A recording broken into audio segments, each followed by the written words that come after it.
आता पाहूयात टॉप 9 जिल्ह्याच्या बातम्या। नागपूरमध्ये आयपीएल क्रिकेटवर सट्टा लावणाऱ्या अड्ड्यावर पोलिसांची धाड, 4 अटक। नागपूर शहर पोलिसांची कारवाई। नाशिकच्या मालेगावात शांतता समितीची बैठक संपन्न। गुढीपाडवा रमजान ईदच्या पार्श्वभूमीवर पोलीस अधीक्षकांसह अधिकाऱ्यांची बैठक। कायदा आणि सुव्यवस्था आणि नियोजनावर बैठकीत चर्चा।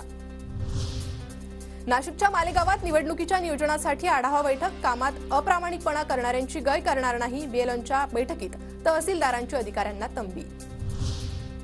माढा लोकसभा निवडणुकीच्या पार्श्वभूमीवर काँग्रेसकडून नवीन नियुक्त्या। तालुका काँग्रेस कमिटीच्या अध्यक्षपदी संजय पाटील यांची निवड। प्रदेशाध्यक्ष नाना पटोले यांनी दिलं नियुक्तीपत्र। नांदेडच्या बिलोलीमध्ये कांदा लागवडीतून तरुणाला लाखोंचं उत्पन्न। 2 एकर तुरीमध्ये कांद्याचं आंतरिक पीक घेत शेतकऱ्याला लाखोंची कमाई।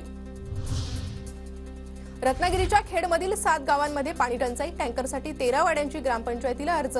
उद्यापासून सर्व वाड्यांमध्ये टँकरनं पाणी उपलब्ध होणार। सांगली पाटबंधारे विभागाकडून सिंचनासाठी पाण्याची मागणी। कोयना धरणातून 900 क्युसेकने पाण्याचा विसर्ग। नदीमध्ये सध्या 3000 क्युसेकने पाण्याचा विसर्ग सुरू। वाशिमच्या रिसोड कृषी उत्पन्न बाजार समितीमधील शेतमाल खरेदीचे व्यवहार बंदच। नाणे टंचाईच्या कारणामुळे बाजार समितीचे व्यवहार काही दिवसांपासून बंद। नाशिकहून द्राक्ष घेऊन जाणाऱ्या पिकअपचा वाशिमच्या शेंदूरजना पुलाजवळ अपघात। दोघे गंभीर जखमी। जखमींवर रुग्णालयात उपचार सुरू।